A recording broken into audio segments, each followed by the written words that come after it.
Welcome to my YouTube channel exam conquerors. आप healthy होंगे और अपनी स्टडीज़ को कंटिन्यू बनाए रखे होंगे, इसी आशा के साथ आज का हम अपना टॉपिक स्टार्ट करते हैं। तो आज का हमारा टॉपिक है structure and physiography of India को लेकर, ठीक, यानी कि संरचना और भू आकृति विज्ञान जो है भारत का कैसा है वो उसके बारे में हमारा आज का टॉपिक है। इसमें जो है आपका क्लास 9th की जो एनसीईआरटी है कंटेम्प्रेरी इंडिया और क्लास 11th की जो एनसीईआरटी है इंडिया फिजिकल इन्वायरमेंट, उसको जो है पूरी तरह से कवर किया जाएगा, ठीक। स्ट्रक्चर, अब बात आती है स्ट्रक्चर की, ठीक। तो स्ट्रक्चर क्या होता है कि किसी भी जगह का रॉक सिस्टम किस तरह का है, वहाँ का रॉक सिस्टम कैसे डेवलप हुआ है, वहाँ के रॉक सिस्टम में किस प्रकार के मिनरल्स पाए जा रहे हैं, इसका जिसमें हम स्टडी किया करते हैं वो कहलाता है स्ट्रक्चर कहते हैं, ठीक। और किसी भी जगह के स्ट्रक्चर के ही बेस पे वहाँ का फिजियोग्राफी क्या हो जाता है, डिसाइड हो जाता है, ठीक। तो फिजियोग्राफी में क्या करते हैं, वहाँ पे हम किस तरह की लैंडफॉर्म पाई जा रही है, किसी जगह पे किस तरह की लैंडफॉर्म है, किसी जगह किस तरह का रिलीफ पाए, वहाँ पे प्लेटू पाया जा रहा है, वहाँ पे माउंटेन्स पाए जा रहे हैं, वहाँ पे वैलीज पाई जा रही हैं, वहाँ पे प्लेन्स पाए जा रहे हैं, कि किस तरह का वहाँ पे लैंडफॉर्म पाया जा रहा है, ये जिसमें हम स्टडी किया करते हैं उसे कहते हैं हम फिजियोग्राफी कहते हैं, ठीक। तो समझ में आया होगा आपको। तो आइए देखते हैं कि और हमको किसी भी जगह की फिजियोग्राफी को जानने से पहले हमको वहाँ के स्ट्रक्चर को जानना जरूरी रहता है। तो आइए इसलिए हम सबसे पहले देखते हैं स्ट्रक्चर को लेके, ठीक। तो भारत को अगर देखा जाए, तो अगर इंडिया को देखा जाए तो इंडिया को डिफरेंट तरह के उसके एक तरह से जो जियोलॉजिकल हिस्ट्री है इंडिया को, उसको लेके जो है इंडिया को जो है वो 3 पार्ट में इंडिया के जो है स्ट्रक्चर को बांट दिया जाता है, ठीक। जो सबसे पहला स्ट्रक्चर है इंडिया का और सबसे ओल्डेस्ट स्ट्रक्चर है इंडिया का, वो है आपका द पेनिनसुलर ब्लॉक है, ठीक। फिर दूसरा जो है आपका जो सबसे नवीनतम स्ट्रक्चर है इंडिया का, वो है the Himalayan and other peninsular mountain, और जो उससे भी जो नवीनतम है वो है Indo Ganga and Brahmaputra plain, यानी कि सिंधु गंगा और ब्रह्मपुत्र का जो मैदान है, ठीक।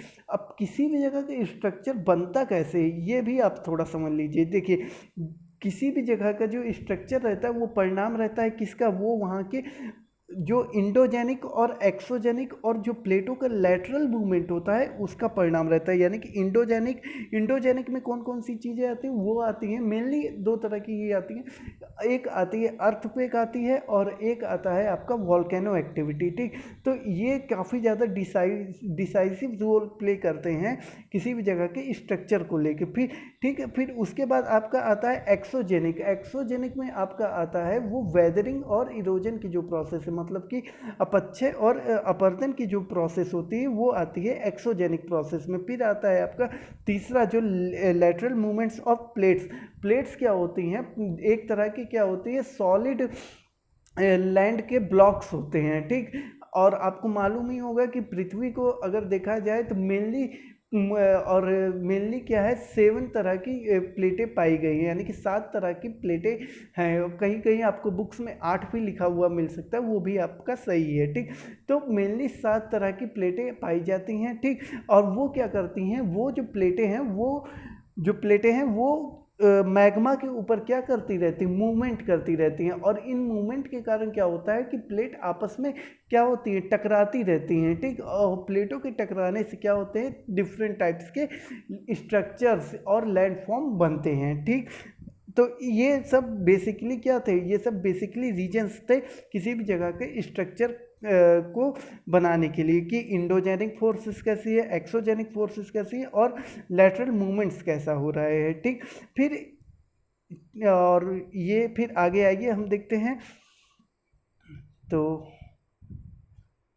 हाँ, तो सबसे पहला आपका अगर हम देखें कि इंडिया के स्ट्रक्चर में, तो आपको सबसे पहले इसमें स्टडी करना होगा पेनिनसुलर ब्लॉक का। क्यों इसका स्टडी करना होगा, क्योंकि ये जो है सबसे ओल्डेस्ट लैंडफॉर्म है, स्ट्रक्चर है इंडिया का, ठीक। सबसे ओल्डेस्ट स्ट्रक्चर जब मैं कहता हूँ तो इसका क्या मतलब होता है, इसका मतलब ये है कि जब देखिए जो अर्थ को क्या है उसके डेवलपमेंट के हिसाब से डिफरेंट तरह के टाइम पीरियड में बांटा गया है। जो ये जो क्रस्ट है, जो पेनिनसुला का जो क्रस्ट बना हुआ है वो प्री कैम्ब्रियन एरा का है, यानी कि सबसे प्राचीन जो काल है, यानी कि जो सबसे ओल्डेस्ट टाइम पीरियड है, प्री कैम्ब्रियन एरा जो है, तब का ये क्या है, तब का ये फॉर्मेटेड हुआ है। ये जो आपका पेनिनसुलर लैंड का फॉर्म है, ठीक, उस पर क्या है, कई तरह की वॉल्केनिक एक्टिविटी हुई है, ठीक, और तब ये जाके ये पूरा लैंडफॉर्म क्या है, बना हुआ है, ठीक। और ये लैंडफॉर्म मैं आपको बताना चाहूँगा कि ये जो लैंडफॉर्म है वो आपका जो है ऑस्ट्रेलियन प्लेट, यानी कि जो आपका ये ऑस्ट्रेलिया देश पड़ता है यहाँ पे, उस ऑस्ट्रेलियन प्लेट से इंडियन प्लेट क्या हुई थी, लगी थी। और ये जो ऑस्ट्रेलियन और इंडियन प्लेट थी वो आपका यहाँ पे अफ्रीका जो है वो अफ्रीका से लगा हुआ था, यानी कि तीनों क्या थे, तीनों एक ही साथ थे। और फिर बाद में क्या होता है, कई सारी भूगर्भिक हलचलें होती हैं, ठीक, और कई सारी क्या होती है, जियोलॉजिकल मूवमेंट्स होती हैं, तो उसके कारण क्या होता है, उसके कारण जो है ये अलग हो जाती हैं, ठीक। तो ये जो अफ्रीका प्लेट से जब अलग होती है तो इंडिया जो है, इंडिया की जो प्लेट है वो नॉर्थवर्ड मूवमेंट करने लगती है, और जो ऑस्ट्रेलिया की प्लेट है वो ईस्टवर्ड मूवमेंट करने लगती है, ठीक। तो इस तरह से क्या होता है, पेनिनसुला ब्लॉक जो है आज का जैसा आपको दिख रहा है वो इसी कारण से दिख रहा है, ठीक। और फिर मैं आपको आगे बताता हूँ कि अब पेनिनसुलर जो इंडिया है वो फैला कैसे हुए, मतलब कि वो जो प्रायद्वीपीय भूखंड है वो फैला कहाँ कहाँ है, ठीक, उसका विस्तार कैसा है, एक्सपेंशन उसका कैसा है, ठीक।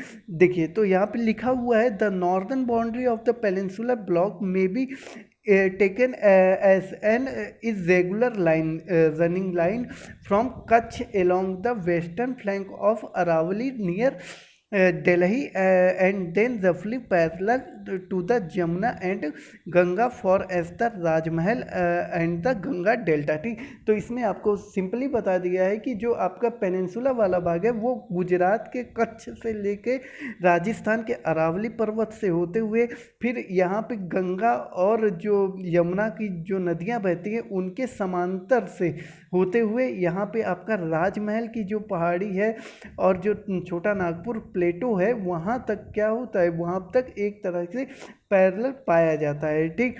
फिर उसके बाद कहा जा रहा है कि आपका जो ये पेनिनसुलर इंडिया है वो मालदा गैप क्या होता है, मालदा गैप क्या है कि जो वेस्ट बंगाल और बांग्लादेश का इलाका है वही क्या कहलाता है, वो मालदा गैप कहलाता है, जिसे नदियों ने अपने अवसादों यानी कि सेडिमेंट्स के द्वारा भरा हुआ है, ठीक।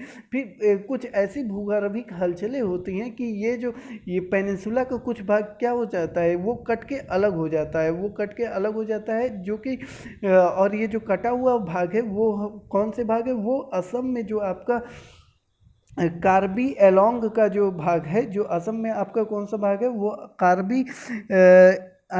कार्बी अंगलोंग का जो भाग है वो भाग है, और प्लस जो आपका मेघालयन प्लेटू है वो भी आपका पेनिनसुलर ब्लॉक का भाग है, ठीक। फिर इसके बाद क्या होता है, फिर ये आपको मैंने बता ही दिया कि छोटा नागपुर के प्लेटू और यहाँ तक ये क्या है, विस्तृत है, ठीक। फिर इसके बाद जो आपका एक और चीज़ ये जाननी जरूरी होती है कि जो पेनिनसुलर जो पेनिनसुलर प्लेटू है वो ज़्यादातर क्या बना है, ज़्यादातर वो शुरुआत में क्या था, एग्नियस रॉक से बना था, मतलब कि आग्नेय चट्टानों से बना था, लेकिन कई सारी एक तरह से प्रोसेस की कई तरह की जैसे वेदरिंग और इरोजन की प्रोसेस होने के कारण वो उसमें भी क्या है, उसमें भी कई तरह की सेडिमेंट्री और मेटामॉर्फिक रॉक्स क्या हो गई हैं, पाई गई हैं, ठीक। फिर प्रायद्वीपी फिर इसके बाद में और कुछ जान लेते हैं, जो ये जो आपका जो पेनिनसुलर प्लेटू है वो जो है आपका यहाँ पे आप देख रहे होंगे, एक होती है विंध्य पर्वतमाला है, फिर इसी तरह आपका सतपुड़ा पठार है, ठीक। विंध्यन प्लेटू और जो सतपुड़ा प्लेटू है उसके क्या है, वो उसका एक तरह से नॉर्थ की ओर सीमा बनाती है, ठीक, नॉर्थ की ओर क्या बनाती है, ये सीमा बनाती है। फिर प्रायद्वीप का जो यानी कि जो पेनिनसुला का जो अधिकतर भाग है वो क्या हो गया, वो रेसिडुअल माउंटेन है, ठीक, मतलब कि अवशिष्ट पर्वत है। अवशिष्ट पर्वत मतलब एक तरह का ऐसा पर्वत कि जो कि काफ़ी ज़्यादा उस पर कई सारी क्या हो चुकी है, कई सारी उस पर क्या हो चुकी है, इरोजन और वेदरिंग की प्रोसेस हो चुकी है। ठीक, तो इसे क्या कहते हैं, एक तरह का अवशिष्ट पर्वत कहते हैं। और इसमें कौन कौन से माउंटेन शामिल है, जैसे आपका अरावली, ये भी एक तरह का अवशिष्ट पर्वत है। नल्ला मल्ला हो गया, फिर जवादी हो गया, वेलिकोंडा हो गया, पालकोंडा हो गया, महेंद्रगिरी हो गया, फिर सह्याद्री हो गया। तो ये सब आपका क्या है, ये सब आपका जो है प्रायद्वीपीय पठार का भाग है। ठीक, और इस तरह का स्ट्रक्चर पाया जाता है। ठीक, अधिकांश जो आपको भूवैज्ञानिकों का विश्वास है कि जो भारतीय प्रायद्वीप है वो गोंडवाना महाद्वीप का क्या था, अंग था। इसके उत्तर की ओर सरकने और मध्य एशिया पठार से टकराने के परिणाम स्वरूप ही तेतीस सागर से हिमालय का क्या हुआ है, जन्म हुआ है। ठीक, तो ये बात थी यहाँ पे। तो अब ये जो मैंने लास्ट लाइन बोली है तो उसको आप इस फिगर से समझ सकते हैं। मैंने लास्ट लाइन ये कही कि जो अधिकांश भूवैज्ञानिकों का जो मत था, यानी कि जो जियोमॉर्फोलॉजिस्ट थे, उनका ये कहना था कि जो भारतीय प्रायद्वीप और गोंडवाना महाद्वीप का अंग था। ठीक, ये जो भारतीय प्रायद्वीप है यानी कि इंडियन पेनिनसुला है, वो जो है आपका गोंडवान, देखिए शुरू में दो तरह के आपका पेंजिया और पेंथलासा थे। मतलब कि ये पूरी पृथ्वी जो थी वो एक तरह के जो महाद्वीप जो खंड थे वो क्या थे, पूरे जुड़े हुए थे आपस में। जो महाद्वीप के जो पूरे खंड आपस में जुड़े हुए थे उसे कहा गया था पेंजिया, और जो ये चारों ओर महासागर का भाग था उसे कहा गया था पेंथालासा कहा गया था। ठीक, तो ये पेंजिया और पेंथालासा में क्या हुए थे, के रूप में थे। ठीक, तो बाद में क्या होता है कि यहाँ पे एक तरह की क्या होती है, तेथिस नाम की यहाँ पे भूसंनति यानी कि जियोसिंक्लाइन रहती है।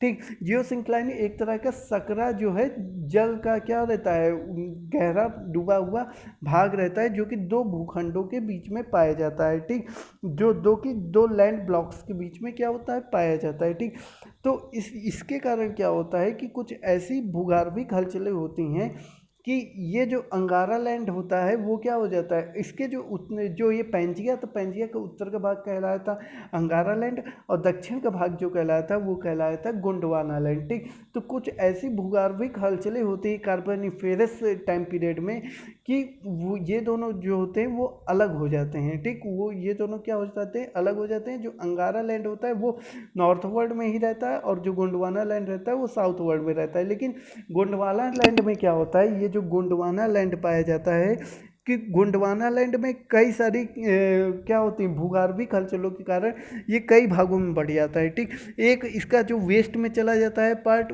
जो वो कहलाता है आपका साउथ अमेरिका का पार्ट, फिर आपका आ जाता है अफ्रीका का पार्ट, वो भी आपका वेस्ट वर्ल्ड मूवमेंट कर जाता है। फिर आपका आता है कि इंडियन प्लेट, ऑस्ट्रेलियन प्लेट रहती है। तो ऑस्ट्रेलियन प्लेट जब अलग होती है तो वो ईस्ट की ओर मूव करती है। लेकिन ये इस ऑस्ट्रेलियन प्लेट में भी क्या होती है, कुछ जो जियोलॉजिकल एक्टिविटी होने के कारण क्या हो जाती है कि यहाँ से इंडियन प्लेट अलग हो जाती है और वो नॉर्थ की ओर क्या करने लगती है, मूव करने लगती है। ठीक, जब ये नॉर्थ की ओर मूव करती है तो वो क्या होती है, यूरेशियन प्लेट यहाँ पे आपकी क्या पाई गई है, जो अंगारा लैंड की क्या थी, यूरेशियन प्लेट थी, वो क्या हो वो उसके नीचे क्या हो जाती है, इंडियन प्लेट क्या हो जाती है, सबडक्ट हो जाती है, यानी कि छेपित हो जाती है। ठीक, और इसी छेपन के कारण क्या हो जाता है, हिमालय पर्वत का निर्माण होता है। ठीक, तो ये बात आपको समझ में आई होगी आशा करता हूँ। तो देखिए, और एक फिगर के से मैं भी आपको बता देता हूँ कि जैसे कि कैसे ये प्रोसेस हुई होगी। देखिए, इसके लिए यहाँ पे मान लीजिए कि ये आपका क्या है, ये आपका पूरा एक ब्लॉक है। ठीक, ये क्या है, ब्लॉक है। ठीक, अब यहाँ पे देखिए आपका यूरेशिया की प्लेट है। ठीक, और यहाँ पे आपकी क्या है, प्रायद्वीप की प्लेट है, यानी कि जो इंडियन पेनिनसुला की प्लेट थी ये है। और ये आपकी इंडियन पेनिनसुला की जो प्लेट है वो क्या हो जा रही है, वो सबडक्ट हो जा रही है। यानी कि इसका जो है डेंसिटी क्या होने के कारण, अधिक होने के कारण, इंडियन प्लेट की डेंसिटी यूरेशियन प्लेट से अधिक होने के कारण ये यूरेशियन प्लेट के नीचे क्या हो जा रही है, सबडक्ट हो जा रही है। ठीक, और इस सबडक्ट, और ये जो सबडक्ट है ये मैग्मा चैम्बर है। ठीक, ये क्या है, ये एक तरह का मैग्मा चैम्बर है। ठीक, और इस मैग्मा चैम्बर में क्या हो जा रही है, ये सबडक्ट हो जा रही है। इस मैग्मा चैम्बर में सबडक्ट होने के कारण क्या हो जा रहे हैं, यहाँ पे मैग्मा चैम्बर में सबडक्ट होने के कारण यहाँ पे से क्या होगा, ये जो आपका जो इंडियन प्लेट है वो क्या होगा, वो धीरे धीरे पिघलना चालू हो जाएगी। और इस पिघलने के कारण यहाँ पे ये जो तिब्बत का आपको ये जो आपको ये यूरेशिया का प्लेट जो दिख रहा है, यहाँ पे आपका क्या हो जाएगा, यहाँ पे मैग्मा के यहाँ पे क्या होगा, नीचे यूरेशिया प्लेट के नीचे जमाव होने से तिब्बत पठार का क्या हो जाएगा, जो क्रिस्टल ध्रुवीकरण मतलब कि ड्यूलिफिकेशन हो जाएगा। ठीक, तो जिसके कारण क्या होगा, यहाँ पे तिब्बत पठार का निर्माण होता है। ठीक, फिर अब यहाँ पे क्या होता है, यहाँ पे लगातार क्या होता है, यहाँ पे लगातार ये क्या होता है, पिघलता रहता है। और लगातार इसके पिघलने से क्या होता है कि यहाँ पे एक तरह से क्या होते हैं, छोटे छोटे आर्क बनते हैं। ठीक, क्या बनते हैं, छोटे छोटे आर्क बनते जाते हैं। तो यही जो आर्क बन रहे हैं, ये आपका क्या हो गया, ये आपका जो है हिमालय पर्वत का धीरे धीरे क्या होता है, फॉर्मेशन होते जाता है। फिर इसे यहाँ पे एक आर्क बन जाता है। ठीक, फिर इस तरह के कई आर्क, 3 आर्क बनते हैं। ठीक, तो जिसे हम देखिए ओलिगोसीन जब आपका टाइम पीरियड आता है तो टेथिस के जमाव के में क्या हो जाता है, यहाँ पे देखिए ये लगातार यहाँ पे क्या हो रहा है, यहाँ पे लगातार क्या हो रहा है, ये जो सिंक्लाइन आपका एक बन रहा है। ठीक, इसको अलग कलर से दिखा देते हैं। तो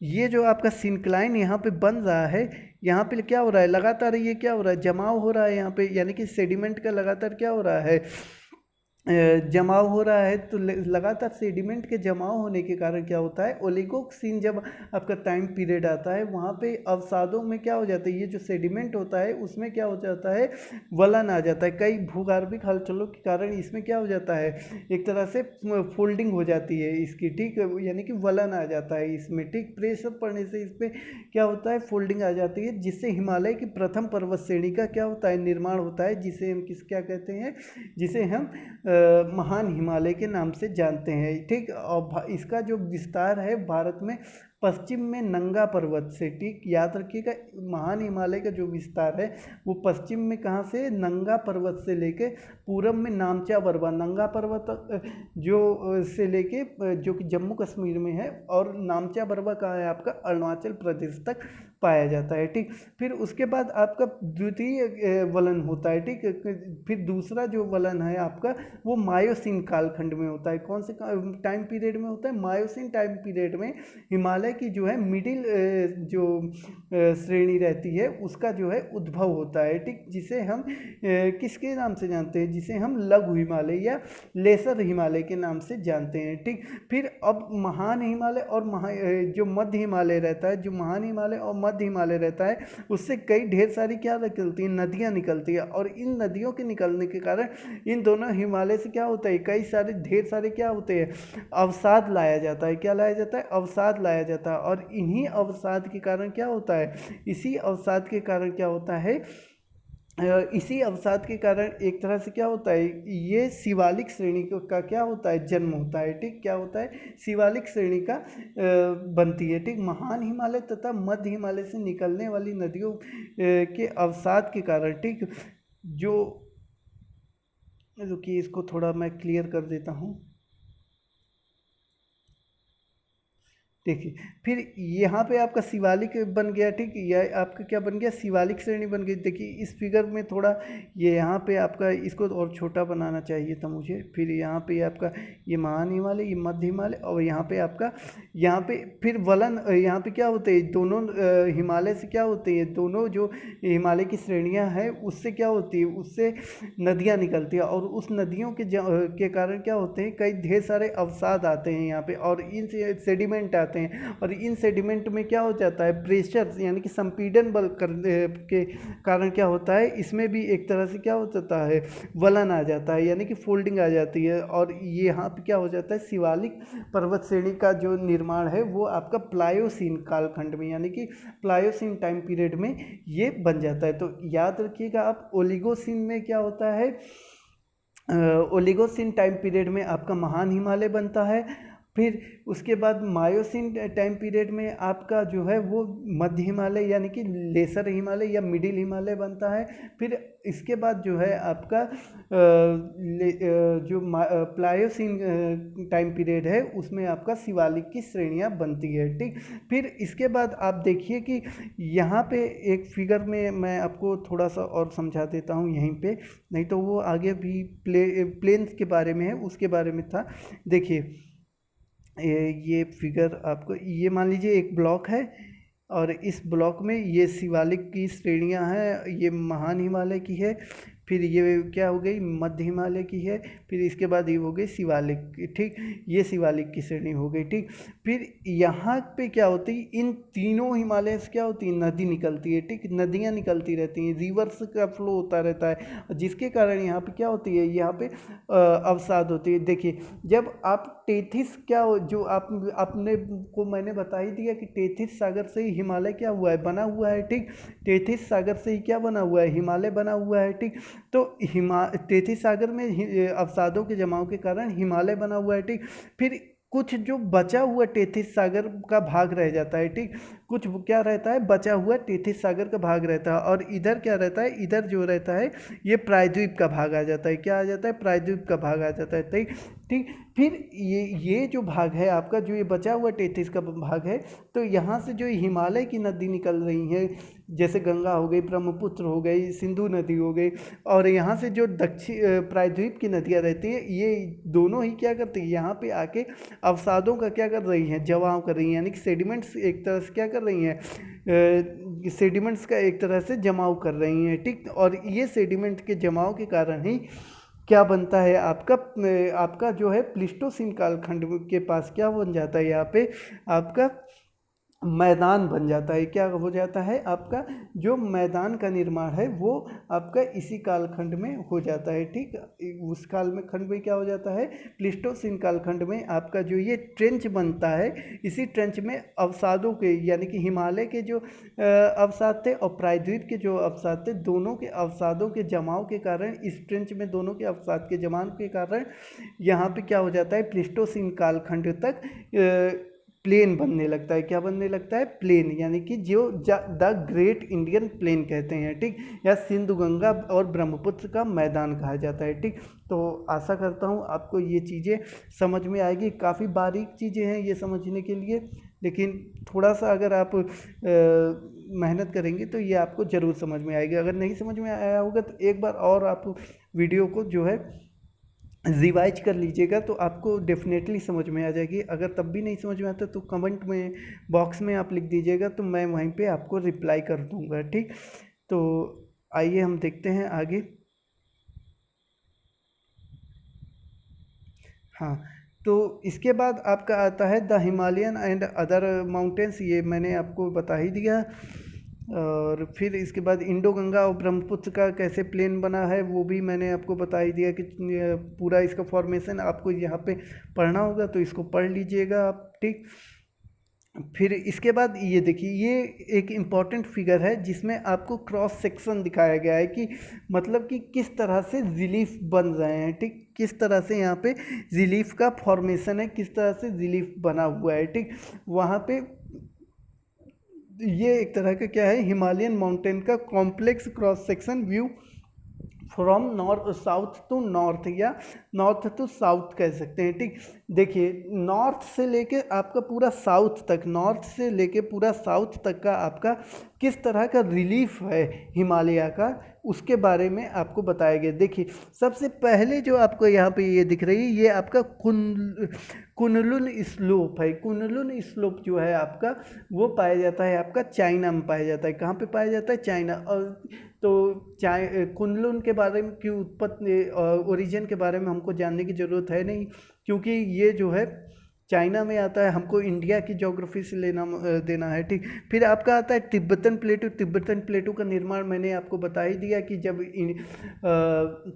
जब इंडियन प्लेट क्या होती है, यूरेशियन प्लेट के नीचे क्या होती है, सबडक्ट होती है, और उसके सबडक्ट से क्या होता है, जो क्रस्ट का क्या होता है, क्रस्टल द्विकरण होता है। मतलब कि क्रस्ट का क्या होता है, एक तरह से डबलिंग होती है। ठीक, क्रस्ट की क्या हो जाती है, मैग्मा के निकलने से क्रस्ट की क्या हो जाती है, डबलिंग होती है, जिससे तिब्बतन प्लेटों का क्या होता है, फॉर्मेशन होता है। फिर आपका यहाँ पे आ जाता है कैलाश रेंज आता है। ठीक, कैलाश रेंज आता है, फिर आपका लद्दाख रेंज आता है, फिर आपका यहाँ पे जास्कर रेंज भी आता है। तो जो कैलाश रेंज हो गया, जास्कर रेंज हो गया, लद्दाख रेंज हो गया, ये सब आपका आता है, वो आता है आपका ट्रांस हिमालय, मतलब कि हिमालय पार के क्षेत्र में आता है। ठीक, ये आपका किस में आता है, वो है आपका ट्रांस हिमालय में आता है। जो ये जो यहाँ से आपके ये जो रीजन है, ये आपके पूरे किस में आते हैं, वो आपके आते हैं ट्रांस हिमालय में। किस में आते हैं, ये आपके ट्रांस हिमालय में। और जो ये इधर के रीजन है,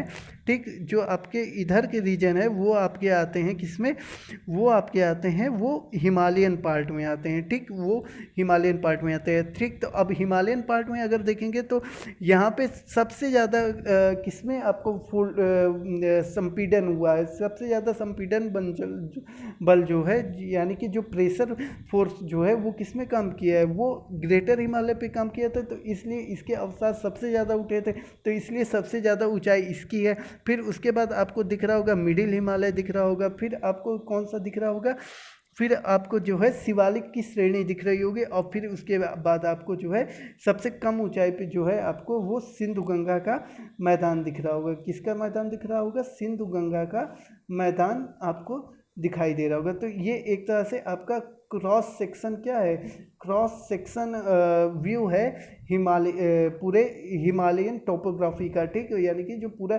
टोपोग्राफी है उसका जो है एक तरह का व्यू है। ठीक, अब एक चीज़ मैं आपको यहाँ पे और बता देता हूँ कि जो कई तरह के क्या पाए जाते हैं, कई तरह के थ्रस्ट पाए जाते हैं या गैप पाए जाते हैं। ठीक, दो जो जैसे दो, अब देखिए यहाँ पे अब महान हिमालय मान लीजिए बना, फिर इसके बाद क्या बना, फिर इसके बाद जो है आपका लघु हिमालय बना या लेसर, यानी कि यहाँ पे ग्रेटर हिमालय बना, फिर उसके बाद आप यहाँ पे आपका लेसर हिमालय बना।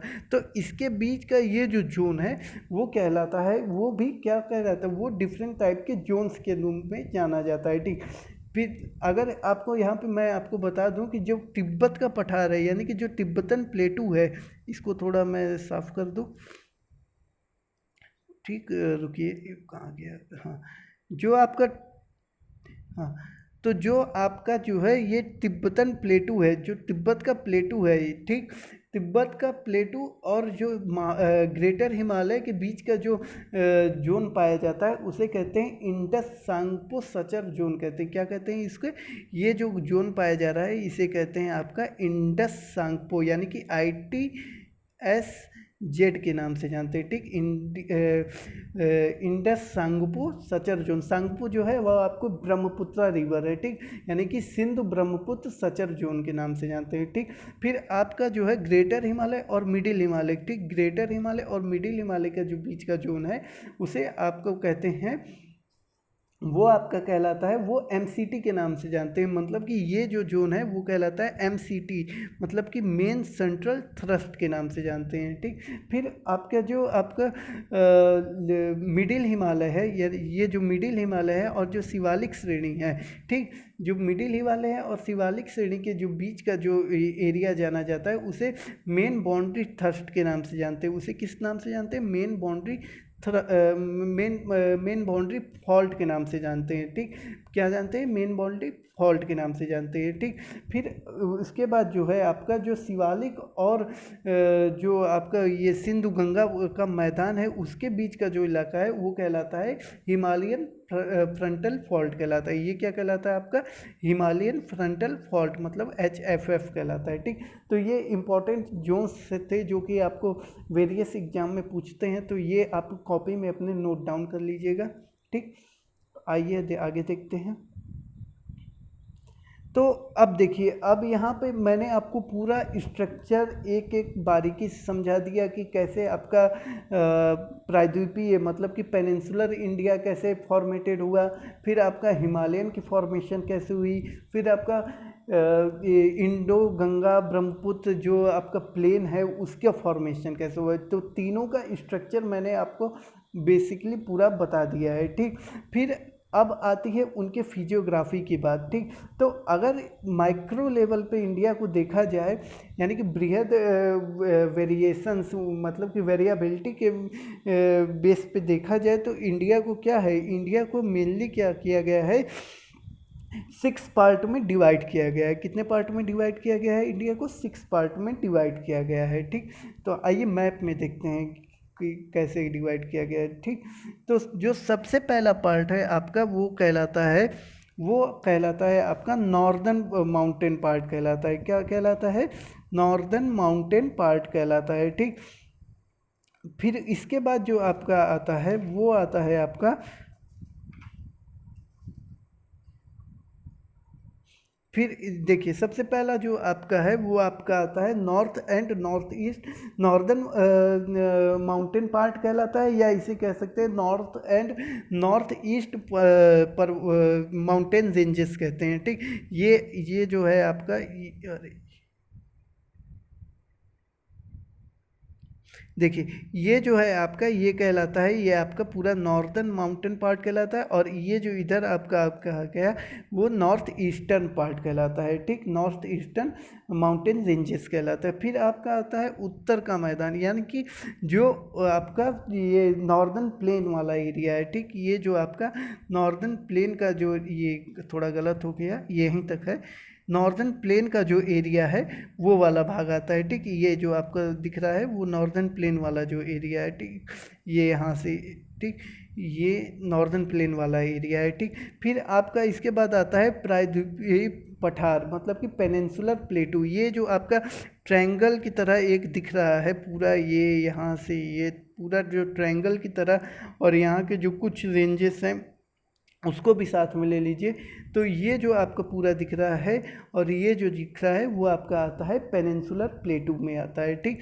फिर उसके बाद आपका आता है तटीय, यानी कि इंडियन डिजर्ट आता है, यानी कि भारतीय मरुस्थल, ठीक। ये जो आपका पश्चिमी राजस्थान का इलाका हो गया और कुछ हरियाणा का पार्ट हो गया, वो आपका जो पूरा है वो कहलाते हैं ग्रेट इंडियन डिजर्ट, जिसे थार डिजर्ट के नाम से भी जानते हैं। तो थार डिजर्ट की बात आई तो एक चीज़ मैं बता दूं कि दुनिया का सबसे सघनतम वसा, यानी कि मोस्टली पॉपुलेटेड डेंसिटी कहाँ पे पाई जाती है, थार डिजर्ट में ही पाई जाती है, ठीक।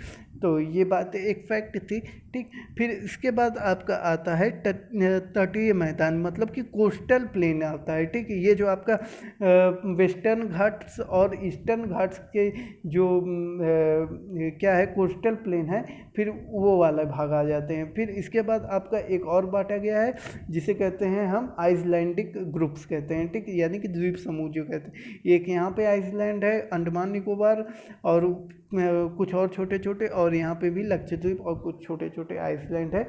इतने तरह के हम मेनली क्या है, मेनली हम 6 टाइप्स में जो है इंडियन फिजियोग्राफी को क्या करते हैं, बांट कर पढ़ते हैं, ठीक।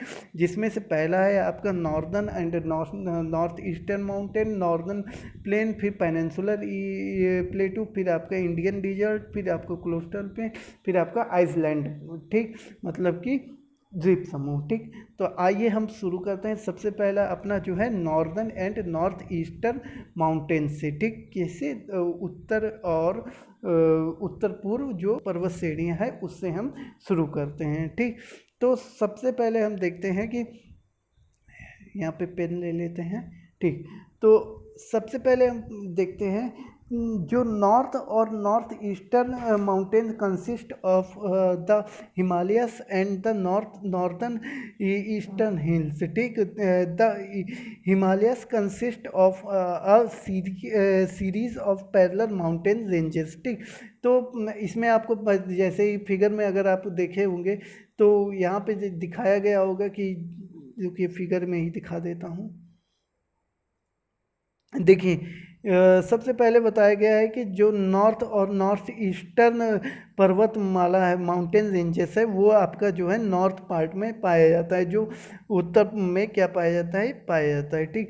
फिर इसके बाद आपको बताया गया है कि जो this mountain ranges run in a west to east direction, ये जो माउंटेन रेंजेस है वो किधर की से किधर की ओर है, पश्चिम से पूर्व की ओर, यानी कि वेस्ट टू ईस्ट डायरेक्शन में क्या हुई है, ये फैली हुई है। ठीक, वेस्ट टू ईस्ट डायरेक्शन में फैली हुई हैं from the Indus to the Brahmaputra, मतलब कि जो इंडस रिवर है, मतलब कि जो सिंधु नदी है वहाँ से लेके और ब्रह्मपुत्र रिवर तक पूरी फैली हुई है। The general orientation of this ranges is from north west to the south. जो इनका अगर जनरल ओरिएंटेशन मतलब अगर देखा जाए, इन हिमालय पर्वत है या जो नॉर्दर्न माउंटेन्स है, अगर इनका जनरल ओरिएंटेशन देखा जाए तो इस फिगर में आप देख ही सकते हैं कि ये क्या है, ये जो है उत्तर पश्चिम से किधर की ओर फैले, यानी कि नॉर्थ वेस्ट से साउथ ईस्ट की ओर क्या हुआ है, इसका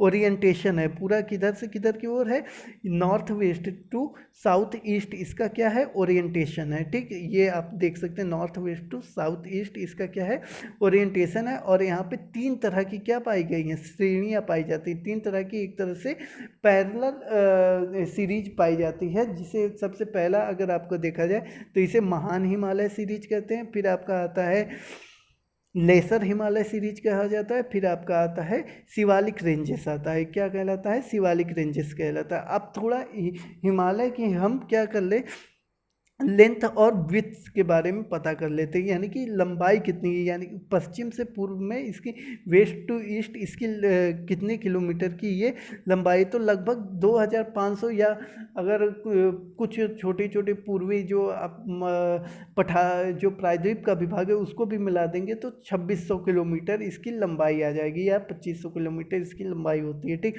फिर इसकी जो चौड़ाई होती है वो 150 से यानी कि 150 टू 400 किलोमीटर इसकी क्या पाई जाती है, इसकी विड्थ पाई जाती है 150 टू 400 किलोमीटर। ठीक, और इसकी जो लेंथ रहती है वो अप्रॉक्सीमेटली 2500 किलोमीटर या कहीं कहीं पे 2600 किलोमीटर भी लिखी हुई रहती है। ठीक, अब हिमालयन रेंजेस की जो सबसे ऊंची जो पर्वत श्रेणी है वो तो आप लोग जानते ही होंगे, माउंट एवरेस्ट, वो जो कि नेपाल में है, वो हिमालय की सबसे ऊंची पर्वत श्रेणी है। ठीक, फिर इसके बाद जो आता है, फिर जो आपका जो मेघालय का जो फिर यहाँ पे आपका पढ़ लेते हैं और भी कुछ जो इम्पोर्टेंट फैक्ट्स हैं। देखिए, Himalaya in the Darjeeling and Sikkim regions lie in east west direction, तो ये आपको डायरेक्शन ही बता रहा है कि किधर से किधर की ओर हिमालय पड़ता है। ठीक, तो हिमालय दार्जिलिंग और जो सिक्किम का रीजन है वहाँ पे ईस्ट वेस्ट डायरेक्शन में पड़ता है। ठीक, जो यहाँ पे आपका ये सिक्किम का जो रीजन है और ये जो आपका यहाँ पे जो रीजन है वहाँ पे ईस्ट वेस्ट डायरेक्शन में पड़ता है। ठीक, और फिर उसके बाद जो है आपका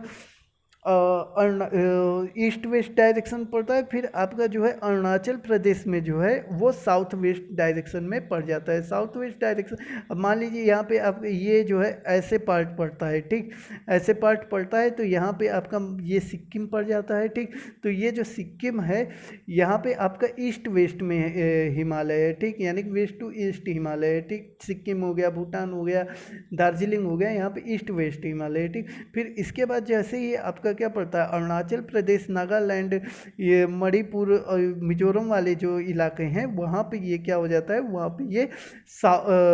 पे ये जो इसका जो डायरेक्शन है वो क्या हो जाता है, साउथ वेस्ट टू द, इसका जो डायरेक्शन है वो हो जाता है नॉर्थ टू साउथ हो जाता है। क्या हो जाता है, नॉर्थ टू साउथ डायरेक्शन में हो जाता है, मतलब कि उत्तर से दक्षिण डायरेक्शन में हो जाता है।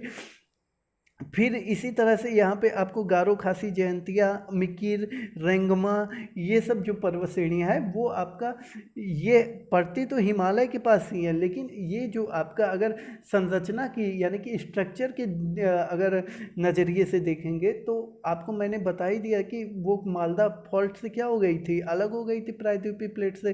तो ये बाकी जो मेघालय का प्लेटू, मेघालयन प्लेटू है वो आपका प्रायद्वीपीय भाग है स्ट्रक्चर से अगर देखा जाए, लेकिन अगर एक तरह से क्षेत्र की दृष्टि से देखा जाए तो वो किससे वो किधर आता है, वो हिमालयन पार्ट में ही ले लिया जाता है। फिर आपका जो अंडमान निकोबार की जो पर्वत श्रेणियाँ वो, और जो बर्मा की जो पर्वत श्रेणी यानी कि जो म्यांमार की जो पर्वत श्रेणी है, वो सब भी हिमालय के ही एक तरह से पार्ट हैं। ठीक, तो ये जरूर, ये सब छोटी छोटी फैक्ट्स की बात है, याद रखिएगा।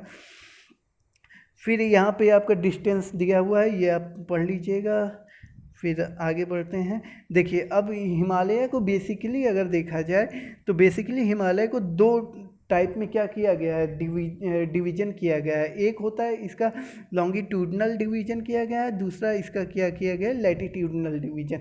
लॉन्गिट्यूडनल मतलब ऐसे, ये इस तरह से डिवीजन किया गया है, और लैटिट्यूडनल मतलब क्या किया गया है, लैटिट्यूडनल मतलब क्या होता है कि एक तरह से ऐसे ऐसे डिवीजन किया गया है। ठीक, क्षैतिजता है, ये कहलाता है, ये क्षैतिज हिंदी में, और इसे क्या कहते हैं, इसे ऊर्ध्वाधर डिवीजन कहते हैं। ठीक, ये लॉन्गिट्यूडनल हो गया और ये लैटिट्यूडनल हो गया। ठीक, या इसे क्या कहते हैं, इसे रीजनल डिस्ट्रीब्यूशन भी कहा जाता है। ठीक, याद रखिएगा ये सब चीज़ें। देखिए, तो सबसे पहले आपका आता है ग्रेटर हिमालय, या जिसे कहते हैं नॉर्थ ग्रेटर हिमालय कहा जाता है। ठीक, या इसे इनर हिमालय भी कहा जाता है। तो ये यहाँ पे मैं हेडिंग नहीं डाला हूँ।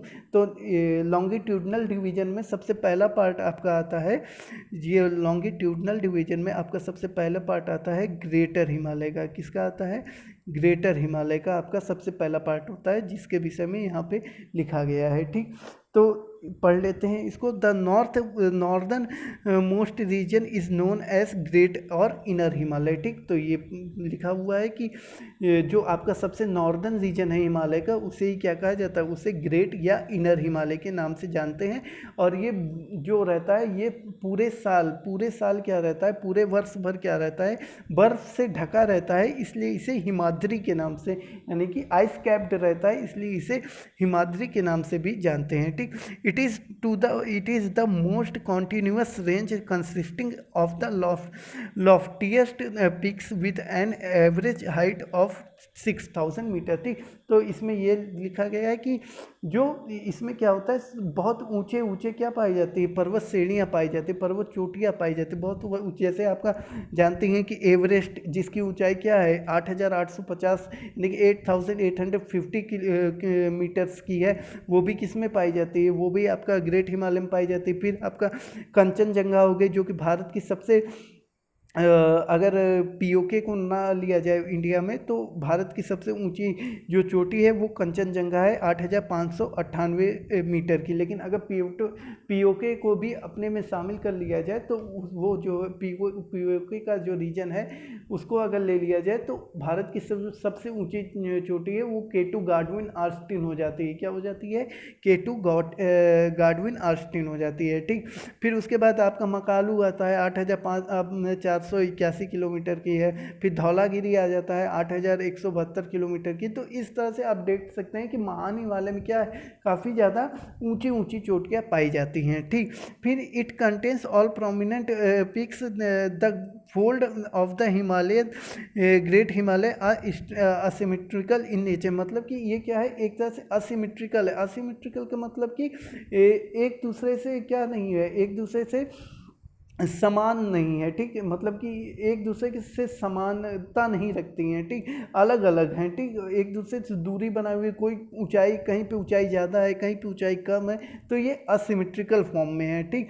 फिर the core of this Himalaya compost is granite. ठीक, तो इस हिमालय का जो कोर है वो किसका बना हुआ है, वो ग्रेनाइट का बना हुआ है। ठीक, किसका बना हुआ है, इस हिमालय का कोर ग्रेनाइट का बना हुआ है। ठीक, मतलब कि इग्नियस रॉक से इस हिमालय का क्या बना हुआ है, कोर बना हुआ है। ठीक, याद रखिएगा, इस हिमालय का जो कोर है वो इग्नियस रॉक्स से बना हुआ है।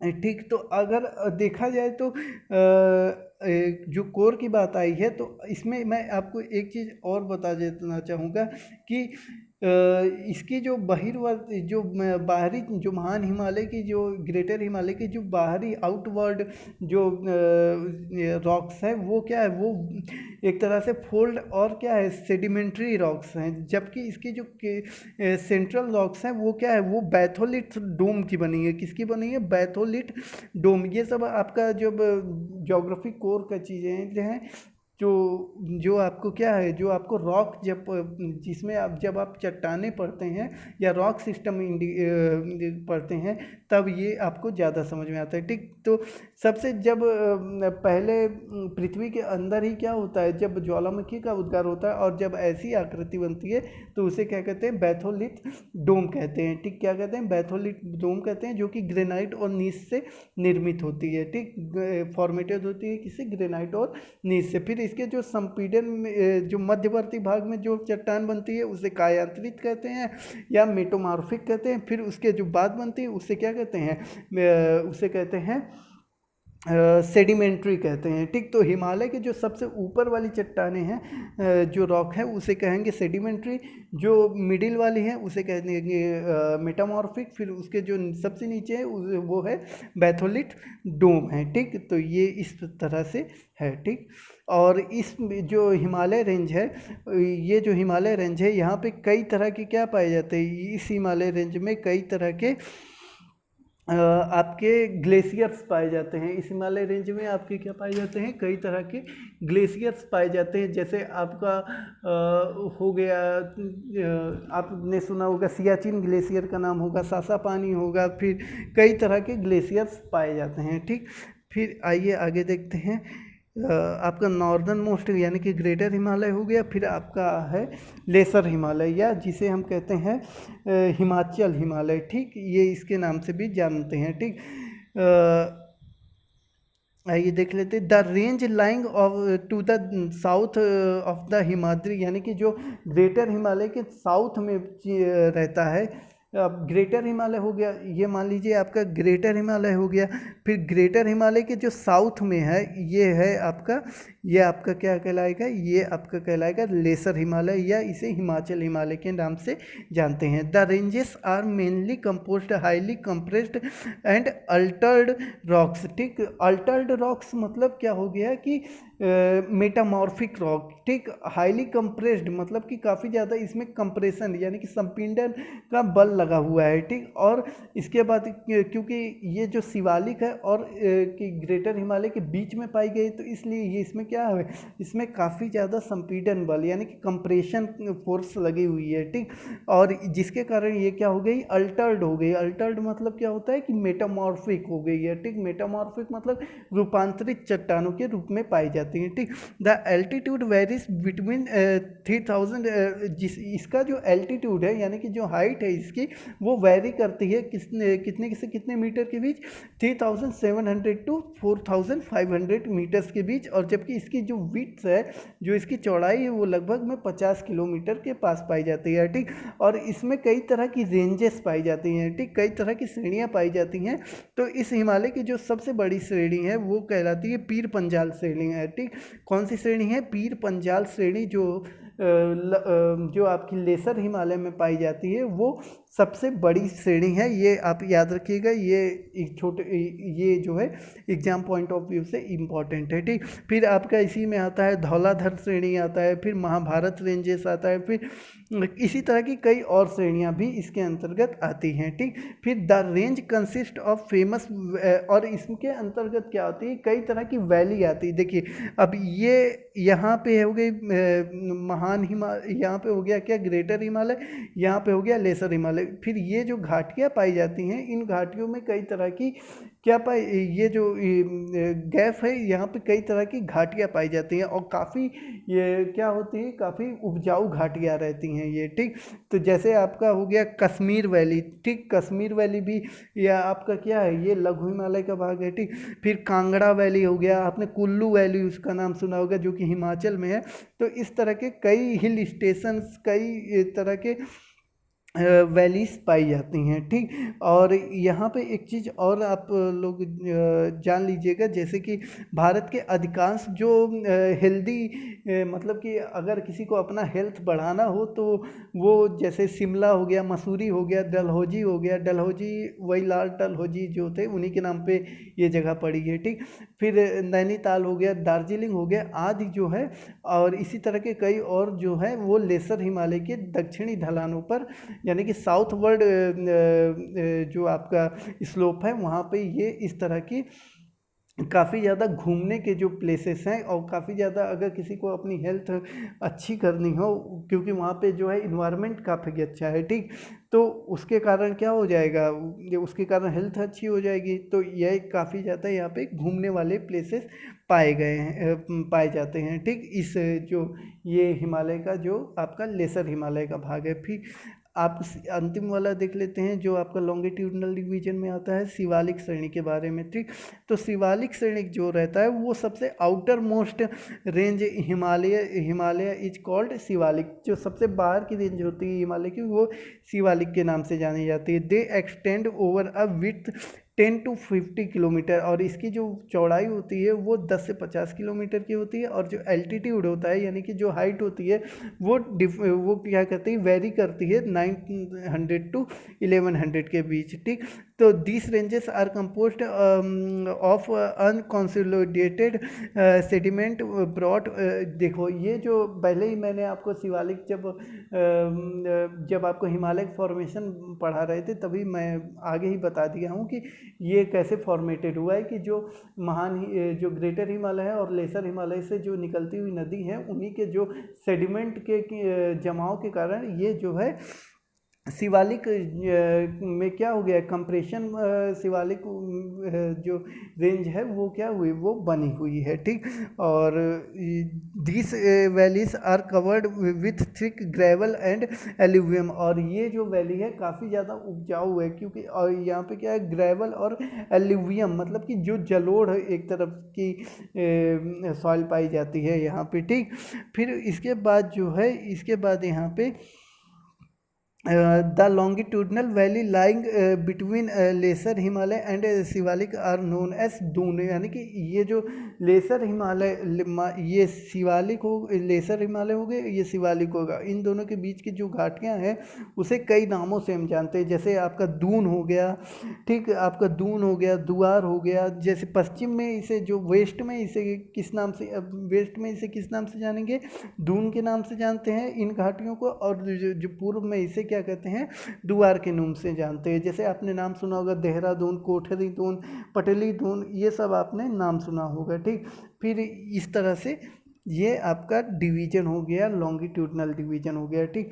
और यहाँ पे अगर देखा जाए तो अक्साई चीन जो हो गया, देवसाई हो गया, देवसांग हो गया, और लिंगजी तांग के भी क्या होते हैं, कई सारा जो है मैदान इन पर्वतों के निर्माण से पहले ही क्रेटेशियस काल में बन चुका है, ठीक। जो वो जो ट्रांस हिमालय में ही इन सबको रखते हैं, जो अक्साई चीन हो गया, देवसाई हो गया, देवसांग हो गया, ये सब क्रिटेशियस काल में ही बन गए थे, ठीक, क्रिटेशियस टाइम ऑफ पीरियड में, ठीक। तो अब वीडियो काफ़ी ज़्यादा लंबा हो जाएगा, तो अगला जो रहेगा वो उसमें जो है लैटिट्यूडनल डिवीज़न जो हिमालय का रहेगा, और जो आपका बचा हुआ है, जो बचा हुआ पार्ट है, जो पेनिनसुला का बचा हुआ फिजियोग्राफी का पार्ट है, और जो इंडियन प्लेन का जो फिजियोग्राफी का पार्ट है उसको जो है कवर करेंगे। तो ये आप इसको पढ़ लीजिएगा। यहाँ पे ये जो है यहाँ पे ये जो है आपका इम्पॉर्टेंट है, ये इसको पढ़ लीजिएगा आप। रेंजेस जो दी गई हैं, जैसे माउंट एवरेस्ट जो दी गई है, ये आप एक बार यहाँ पे निगाह डाल लीजिएगा, ठीक। तो इसी की तरह साथ जो है, अगर आपको वीडियो पसंद आया हो तो चैनल को प्लीज़ लाइक, शेयर और सब्सक्राइब करिएगा, और अपने फ्रेंड सर्कल में भी वीडियो को ज़रूर सब्सक्राइब करिएगा। और लेटेस्ट वीडियोस की नोटिफिकेशंस के लिए बेल आइकन को भी प्रेस करना मत भूलिएगा, और चैनल को नाम भी आप लोग याद रखिएगा, एग्ज़ाम कॉन्करेस। तो थैंक यू। आगे का जो वीडियो है मैं आगे ही बहुत ही जल्दी डालूँगा, ठीक। तो थैंक यू इसी के साथ।